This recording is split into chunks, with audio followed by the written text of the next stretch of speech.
Difficile de trouver les mots si l'on regrette. Combattre son ego et pardonner peut-être. Lié par le sang, aujourd'hui tu n'es plus là. Troublé par ses sentiments, désolé mon cœur n'entend pas. Parfois les discours nous blessent et nous inondent. La misère est telle que la violence est féconde. Salut à tous, bienvenue sur Esprit TC, la radio du département technique de commercialisation. Aujourd'hui, on se retrouve dans Backstage avec un invité de marque, Zigo, le batteur du groupe Dubby Corporation. Avec moi, au micro, Annabelle et moi-même. Pour commencer, parlez-nous un peu de vous, s'il vous plaît. Je suis le batteur du groupe Dubby. On s'est monté en 98 à Saint-Étienne. À l'époque, on était lycéens. Et puis, de fil en aiguille, on a commencé à passer notre vie sur la route, à s'organiser, à faire des tournées de plus en plus longues, des albums. Et puis voilà, on est là en 2017, toujours là, toujours indépendant, toujours content. Quand et comment avez-vous commencé à faire de la musique ? Par exemple, quelle était votre première salle de concert ? Alors, notre premier concert, c'était au lycée Honoré d'Urfé. À l'époque, on était trois membres, basse, batterie et guitare. Et puis, mais après, le vrai début, c'est en novembre 98, où on était la formation actuelle avec les deux chanteurs, etc. On a fait un super concert dans la plaine. Je me souviens plus du nom du bled, mais il y avait plein de monde, c'était dans une salle des fêtes. Et on s'est éclaté et le lendemain, on s'est dit qu'il fallait qu'on essaye de faire de la musique notre quotidien et notre métier. Et voilà, ça a été le déclencheur. On a essayé d'apprendre les choses petit à petit, tout seul, en s'organisant. Et voilà, c'est plutôt positif. Donc le groupe s'est formé avec vous, lycéens. Pourquoi avoir choisi ce nom, Dubby Corporation ? Alors, quand on a commencé, on faisait que de la musique instrumentale. On faisait un mélange d'un style qui s'appelle le dub, qui est en Jamaïque dans les années 70-80. Sur les vinyles, la face A des 45 tours, c'était le morceau avec le chanteur. Et la face B, on appelait ça le dub, et c'était que l'instrumental du morceau. Ce qui permettait dans les sound systems aux MC de prendre un micro et d'enchaîner leur propre version. Voilà. Et du coup, comme on n'était que 3 musiciens à la création du groupe et qu'on faisait donc du dub, c'est-à-dire du reggae instrumental avec des effets comme de la reverb ou du delay, on a décidé de s'appeler Dubby Corporation parce qu'en plus, il y avait un visuel qui allait avec. Pour nous, c'était un logo Dubby. Et voilà, ça s'est présenté comme ça, et puis après, avec le temps, on n'a pas jugé intéressant de changer de nom, parce que pour nous, c'était pas très important. Et puis voilà, c'est resté. Combien avez-vous d'albums en date, et est-ce que vous avez des albums, des disques de platine, d'or ? Alors je crois que là, So What, c'est notre 6e album studio. Avant notre premier album, on avait sorti 2 maxi. Parce qu'on n'avait pas les moyens de faire un album complet. On a aussi plusieurs lives, DVD, etc. Et si je dis pas de bêtises, l'album Paradise et l'album Hors Contrôle sont disques d'or depuis 6 mois à peu près. Mais disques d'or maintenant, ça équivaut à 50 000 albums vendus. Et les 50 000 albums vendus, il y a une équivalence avec le streaming maintenant, qui fait qu'on a pu avoir de disques d'or. Mais j'ai pas les chiffres en tête. Mais il faut faire quelques millions, beaucoup de millions de vues complètes ou d'écoutes complètes sur Deezer pour pouvoir faire une équivalence avec une vente d'un album. Donc Nous, on est super fiers des disques d'or parce qu'on n'aurait jamais pensé pouvoir avoir des disques d'or chez nous. Et en plus, on n'est jamais vraiment rentré dans un circuit commercial, habituel. C'est-à-dire que nous, tout se fait du producteur au consommateur. On fait très peu de promos, on fait rarement des interviews, on fait jamais de télé, jamais de radio. À la base, c'était pas un choix d'ailleurs, c'était que personne ne s'intéressait vraiment à nous dans les médias. Donc tout se passe par le relais du public en fait. Donc nous on est super fiers, c'est pour ça que quand on a eu nos 2 disques d'or, on a fait fabriquer 2 disques d'or spéciaux pour le public et on a fait un tirage au sort pour donner un disque d'or à une personne de notre public.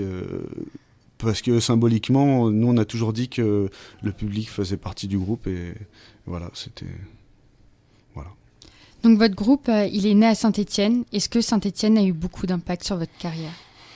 Oui, parce que d'abord c'est notre base, quoi. Nous maintenant on tourne dans le monde entier, mais notre base elle est ici, nos familles sont ici, nos amis sont ici, et c'est vrai que je pense que Saint-Étienne c'est une ville très populaire, et ça on le voit de toute façon quand on va à Geoffroy Guichard, voilà, ça mixe toutes les classes de gens, et les gens sont très fiers de représenter leur ville pour le foot. Et quand on fait un concert au Zénith, nous, on a vraiment l'impression d'être une sorte d'équivalence musicale à l'équipe des Verts. Et c'est pas seulement une image, je veux dire, nous, on se sent soutenu depuis le début par le public stéphanois, plus qu'ailleurs, même si maintenant... dans d'autres pays ou partout en France, on est très soutenu. Il y a toujours quelque chose de spécial et probablement que inconsciemment, ça vient de nous aussi. Mais voilà, pour nous, les concerts à Saint-Étienne, ils sont spéciaux. On fait toujours un programme spécial quand on est à Saint-Étienne. On essaie toujours de faire quelque chose qui soit différent du reste de la tournée. Et voilà, on se sent plutôt soutenu et on est toujours fiers de représenter notre ville ailleurs aussi. Et quel est le boom qui a fait décoller votre carrière ? Alors, je pense que concrètement, je me souviens plus de l'année, mais ça doit être autour de 2005.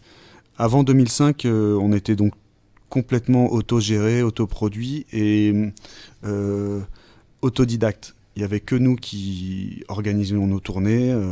On avait une manageuse à l'époque, mais elle était aussi autodidacte. On connaissait rien du tout au business de la musique. Rien à comment vraiment organiser une tournée, aucune stratégie, il y avait zéro stratégie. Et vers 2004-2005, on a gagné un concours national qui s'appelle le FER, qui est comme une espèce de mécénat national pour les groupes qui sortent leur premier album. Et on a eu la chance de gagner ce concours-là, et du coup, dans le jury, il y avait un tourneur qui s'appelle À gauche de la lune. Un tourneur, c'est quelqu'un qui organise des tournées et qui est aussi producteur de concerts et qui a flashé sur nous, qui nous a vus en concert à Vienne. À l'époque, il faisait tourner Le Peuple de l'Herbe, Sayan Supakru, des groupes comme ça. Et il a décidé de faire du développement avec nous, c'est-à-dire de tout reprendre à zéro. On a arrêté de tourner pendant 6 mois. Et puis lui, il a réorganisé les tournées en fonction de ce qu'on était à l'époque. Et je pense que c'est ça qui a fait qu'on a senti une vraie boule de neige, quoi, que le groupe a grossi bien plus vite que les 5 années précédentes.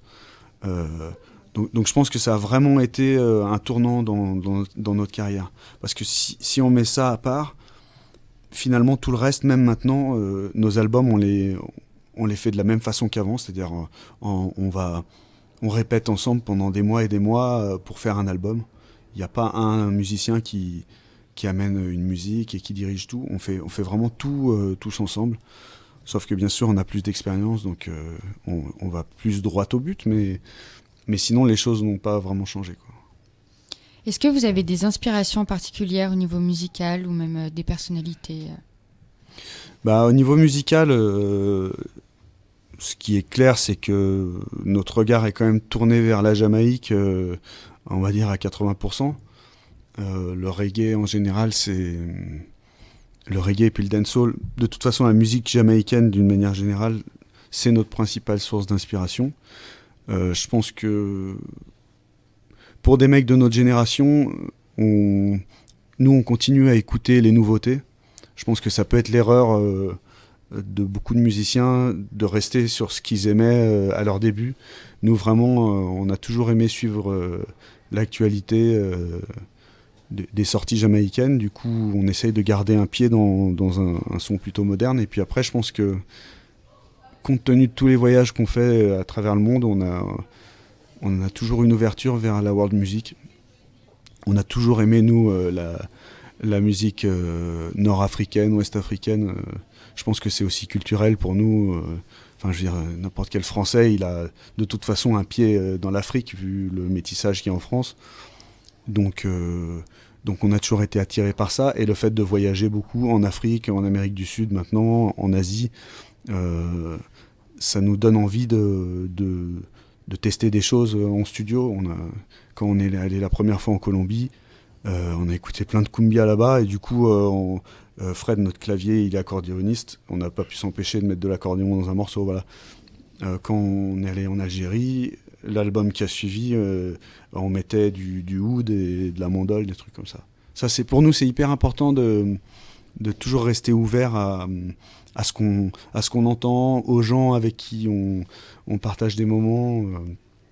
Voilà, pour nous, c'est important. Quel est votre plus beau souvenir dans votre carrière ? Alors là, franchement...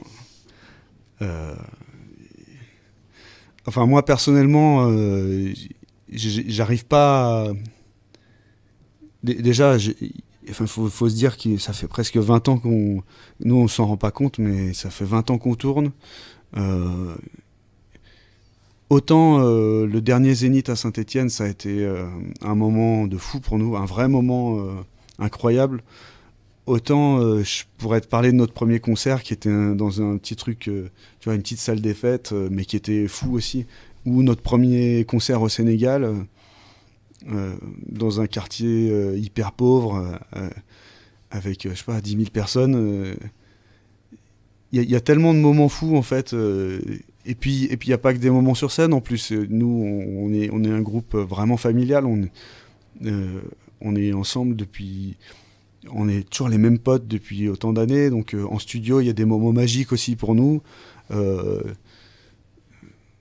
Vraiment, c'est une histoire tellement grande que c'est difficile de trouver un... Il y en a plein, en fait. Vraiment, la chance qu'on a, et c'est sincère, la chance qu'on a, c'est que presque tous les soirs en tournée, c'est des moments magiques. Je veux dire, à chaque fois que des gens t'applaudissent, faut s'imaginer, quoi. Pour nous, on s'en lasse pas, quoi. Donc, à chaque fois que des gens chantent une chanson que tu as écrite, en fait, tu reçois de l'amour. C'est con à dire, mais tu reçois de l'amour tous les soirs. C'est pour ça que souvent, les musiciens, ils sont complètement drogués à la scène, parce que quand tu vis ça une fois, ça peut être devant 10 personnes comme devant 100 000 personnes. Quand on te renvoie ça, et c'est pour ça que je pense que nous, on préfère largement les tournées au studio, quand tu reçois ça, chaque soir, c'est un moment de fou dans ta vie, quoi. Est-ce que vous avez un album, une tournée en préparation actuellement ? Bah, on a sorti un album, donc je sais plus quand, il n'y a pas trop longtemps. On est en tournée là depuis 5 mois. On a fait une grosse tournée en France, du coup là on est plus porté sur l'étranger, même s'il y a quelques dates en France dans les 6 mois qui viennent. Et de toute façon, quand je dis on est en tournée, c'est un truc étalé sur l'année. Donc il y a des périodes comme là cette semaine où on est à Saint-Étienne, où on va au studio. On a notre studio à nous avec tout est prêt pour enregistrer quand on revient de tourner. Donc là on met des idées à plat qui n'ont pas forcément... on n'a pas en tête, on fait un album. C'est au fur et à mesure on met nos idées à plat quand on a du temps de libre. Voilà, mais pour le moment, on se focalise sur la tournée qui va durer, je pense, jusqu'à mi-2018, quoi. Avez-vous déjà fait des collaborations avec d'autres chanteurs, et si oui, lesquels ? Plein. Donc je pourrais pas faire une liste comme ça. Déjà sur scène, d'une manière générale, tous les soirs, s'il y a une première partie qui nous plaît, on invite en général à faire un morceau avec nous sur scène. Donc ça, c'est des trucs un peu instantanés, mais qui sont pour nous hyper enrichissants, parce que ça te permet de t'ouvrir aussi aux autres et de découvrir d'autres choses. Et puis en studio, on aime bien, d'une part, on aime bien faire des morceaux avec d'autres chanteurs qu'on a croisés sur la route, qui nous plaisent, ou dont vraiment la voix pourrait être une touche en plus dans notre musique. Et en plus, ce qu'on aime faire, c'est inviter des musiciens aussi en studio. C'est-à-dire qu'on invite des cuivres pratiquement sur tous les albums. Comme je t'ai dit tout à l'heure, ça peut être un joueur de oud algérien ou des percussionnistes, etc. Et pour nous, c'est juste une façon d'amener des petites touches musicales en plus à notre musique. On aime bien rajouter des ingrédients. Et quand tu partages un morceau avec un autre chanteur, c'est de la richesse en plus. Après, la plupart du temps, les artistes, quand ils font des featuring, ils vont chercher un artiste qui va pouvoir leur amener un peu de buzz ou un peu de vues en plus sur Internet, par exemple. Nous, on n'est pas du tout focalisé là-dessus. Ça nous est même arrivé d'avoir des chanteurs connus qui faisaient un truc pas terrible et du coup, on mettait ça de côté, on le sortait pas sur l'album. Pour nous, le plus important, c'est d'avoir une bonne vibe et un bon morceau, quoi. Votre vie professionnelle n'influence pas trop sur votre vie privée avec ces nombreux déplacements et ces nombreuses tournées? Si, j'avoue que c'est compliqué, quoi. Après, nous, bon, quand on a commencé cette vie-là, on avait 19 ans.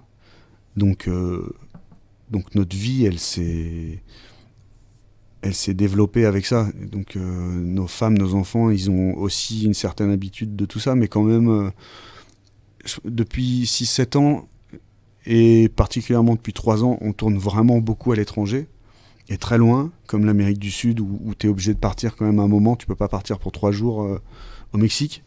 Mais du coup, ouais, Enfin, moi, ma fille, quand elle est née, on partait 4 jours après en tournée, 6 semaines, et je l'ai vue les 6 premières semaines sur Skype et sur FaceTime, quoi. Mais c'est aussi le quotidien des militaires, des marins, tout ce que tu veux. Voilà, ici, c'est une organisation, une façon de vivre. Et puis, après, on a la chance d'être indépendant, donc maintenant, on a réussi à organiser nos tournées, au moins en Europe. Enfin, en France, en tout cas, on part 4 jours et on rentre 3 jours. On essaye de garder ça en rythme de tournée. Et après, il y a des exceptions. Il y a des moments où, si on doit partir jusqu'en Pologne pendant la tournée, on reste 2 semaines en tournée et puis on rentre après. Mais on a quand même la chance, avec notre organisation, de pouvoir aussi modeler tout ça dans le sens de nos familles, quoi. Et parmi l'ensemble de vos morceaux, lequel préférez-vous? Ouais, ça c'est comme le meilleur souvenir, quoi. C'est impossible. De toute façon, nous, et ça c'est une ligne de conduite qu'on a, si on n'est pas content d'un morceau à 100%, on le sort pas. On n'est pas dans le truc il faut tout sortir absolument. On a plein de morceaux dans nos tiroirs inédits qui méritait pas d'être sorti. Mais par contre, quand on en sort un, c'est qu'on est sûr du truc, qu'on le kiffe, etc. Après, je pense que moi, les morceaux que je vais préférer, c'est ceux qu'on va jouer sur scène systématiquement, et parce qu'on sait qu'on a un bon retour avec. Moi, je pense que dans tous les morceaux qu'on a sortis, si je devais en retenir un, c'est un morceau qui s'appelle Tout ce qu'ils veulent, qui parle de l'identité nationale et de tout ce qu'on a voulu nous faire avaler sous Sarkozy, et qui a vraiment été repris beaucoup dans les manifs en France. Et moi, je vais beaucoup manifester, et quand j'entends ce morceau, je suis hyper fier, parce que je me dis que moi, quand j'étais étudiant, quand j'étais au lycée, parce que j'ai pas été étudiant, mais quand j'ai commencé à aller dans des manifs, j'écoutais Renaud et Bob Marley, et des gens qui me poussaient à essayer d'être conscient et revendicateur. Et donc quand je vois que notre musique est utilisée aussi pour ça, je suis content, parce que ça veut dire qu'il y a un passage de flambeau, et aussi que notre musique est comprise dans son sens, parce que c'est vraiment quand on écrit des morceaux comme ça à caractère social, c'est aussi pour motiver les gens à rester conscients, à rester critiques envers le système. Nous, on dit souvent qu'on est un groupe engagé. On n'a pas l'impression d'être un groupe engagé, mais on a l'impression d'être un groupe social qui parle de sujets importants, du racisme, des inégalités sociales, de la corruption. Et donc, on est très fiers quand notre message est relayé comme ça dans la rue. Ouais. Super, bah merci beaucoup. Juste une petite... Tiens, fait pour Sophia, on coupe au montage. Vous nous avez parlé plusieurs fois du fait que vous étiez un groupe indépendant. Est-ce que vous pouvez nous en parler un petit peu plus, s'il vous plaît ? Ouais. Alors, nous, quand on a commencé la musique, on connaissait rien du tout. Ni au business, ni comment on organise une tournée, comment on fait un concert, etc. Et du coup, on a appris tout seul, petit à petit. Et par la force des choses, comme il n'y avait pas spécialement de label à Saint-Étienne, pas spécialement de médias, si ce n'est Radio à l'époque, même en envoyant, alors faut replacer les choses dans le contexte, mais à l'époque on écoutait des cassettes. C'est vintage dubbing des fois. On écoutait des cassettes et des CD bien sûr. Et du coup, il fallait envoyer ça à Paris, aux différents médias, aux maisons de disques, aux labels, etc. Et c'est un truc... on n'a pas voulu perdre de temps, en fait. Tout le monde nous disait que si on voulait vivre de la musique, il fallait faire ça. Il fallait envoyer nos maquettes à Paris, aller démarcher les maisons de disques, les médias. Et nous, ça nous intéressait pas du tout de faire ça, parce qu'on était pressés de faire des concerts. Et donc on a préféré enregistrer une maquette pas terrible dans un petit studio vite fait et s'en servir pour aller nous-mêmes démarcher les bars, tout ce qui pouvait être prétexte à faire un concert. Voilà. Et ça, je pense que c'est un vrai esprit stéphanois parce qu'à l'époque, de toute façon, les modèles qu'on avait, c'était des groupes stéphanois. Plutôt rock alternatif... et du coup, voilà, je pense que nous, on est de cette culture-là. Et ça, c'est quand je dis que c'est quelque chose de stéphanois, c'est pas lié que à la musique. Saint-Étienne, c'est une vraie ville de débrouillard. Une ville où on fait contre mauvaise fortune bon cœur et on essaie d'avancer, quoi. Globalement. Et du coup, nous, on est partis dans cet esprit-là. Et je pense que c'est ça l'indépendance. C'est les gens qui vont pas attendre qu'on prenne leur destin en main, qui vont essayer de le faire. Et donc, bien sûr que on n'a pas eu une ascension fulgurante, ça a été long, on a galéré pendant pas mal d'années, vraiment. Mais en fin de compte, maintenant, on en récolte les fruits à 3000%. Et... voilà, nous on est super fiers d'avoir avancé comme ça et maintenant de toute façon on changerait ça pour rien au monde. Alors ça veut pas dire qu'on estime qu'on est le modèle à suivre et qu'il faut faire comme nous, parce qu'il y a des très bons labels, il y a des très bonnes façons d'accompagner des artistes différemment, mais pour nous c'est ce qui a marché. Il faut aussi se dire qu'à l'époque on avait 19-20 ans et qu'on n'avait pas les mêmes besoins que des mecs de 30 ans ou 35 ans qui ont des familles, qui sont même plus étudiants, etc. Nous, on pouvait se permettre de galérer. Voilà, donc c'est un modèle, c'est une façon de voir les choses. Ça ne veut pas dire que c'est une vérité, mais c'est vrai que nous, on a tendance à dire aux plus jeunes, essayez d'abord de faire les choses vous-même parce que vous ferez les choses comme vous le sentez vous. Et la preuve en est qu'à chaque fois qu'on a essayé de se faire... en tout cas quand on commençait de se faire aider par des gens, ce qu'ils faisaient, ça ne nous convenait pas. Et en fait, on en est toujours revenu au fait que ce qui nous plaît, c'est ce que nous, on fait. Là, on est 7 musiciens, plus notre ingénieur du son et notre manager. On décide de tout, de la couleur de nos pochettes, à la tronche de nos t-shirts. Et en fait, je pense que c'est un des secrets pour nous de longévité.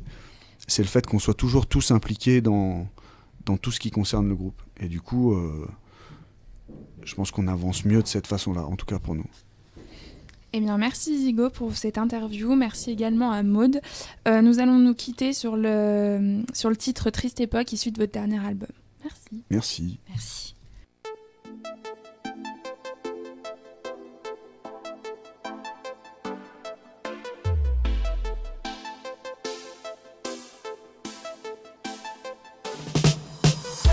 Mais comment rester cool quand le monde débloque? Le mal est dans la foule sans équivoque. Sans monter la pression, elle se développe. Et ceux qui ont les jetons sont ceux qui votent. Fier de ses convictions dures comme le roc. Tout le monde est sur ses gardes, tous prêts au choc. Sombrer le quotidien, triste est l'époque. Sombrer le quotidien, triste est l'époque. Je ne crois pas tout ce qui se dit, tout ce qui se rapporte. À chacun sa version, à chacun sa vérité. Certains voudraient la guerre, certains voudraient effacer tout ce qui nous rapproche et tous les efforts de paix. Quand tout semble perdu, ils font en sorte que tout devienne confus, que chaque parole soit piégée. Plus l'ambiance est tendue, plus l'homme devient insensé. Laisse-moi répéter. Mais comment rester cool quand le monde débloque? Le mal est dans la foule sans équivoque. Sans monter la pression, elle se développe. Et ceux qui ont les jetons sont ceux qui votent. Fier de ses convictions dures comme le roc. Tout le monde est sur ses gardes, tous prêts au choc. Sombrer le quotidien, triste est l'époque. Sombrer le quotidien. Entre l'horreur et les coups d'état, tu fuis une terre violente et condamnée. Entre la peste et le choléra, tu suis prêt à défier l'humanité. Entre la haine et la colère ici, les yeux au ciel pour te guider. Entre mes rimes et mes pensées, je décris un monde de fous manipulé. Fanatique, fanatique, fanatique, tu reviens. Maintenant que ta voix s'élève, on t'entend au quotidien. Chaque nouvelle attaque, tes valeurs gagnent du terrain. Tous paranoïaques, car la terreur dirige nos destins. Ton combat n'est pas le mien, faut que tu sortes de cette emprise. La peur nous guette et nous divise. Une triste époque amère et vide. Et malgré le choc, on reste unis. Mais comment rester cool quand le monde débloque? Le mal est dans la foule sans équivoque. Sans monter la pression, elle se développe. Et ceux qui ont les jetons sont ceux qui votent. Fier de ses convictions dures comme le roc. Tout le monde est sur ses gardes, tous prêts au choc. Sombrer le quotidien, triste est l'époque. Sombrer le quotidien, triste est l'époque.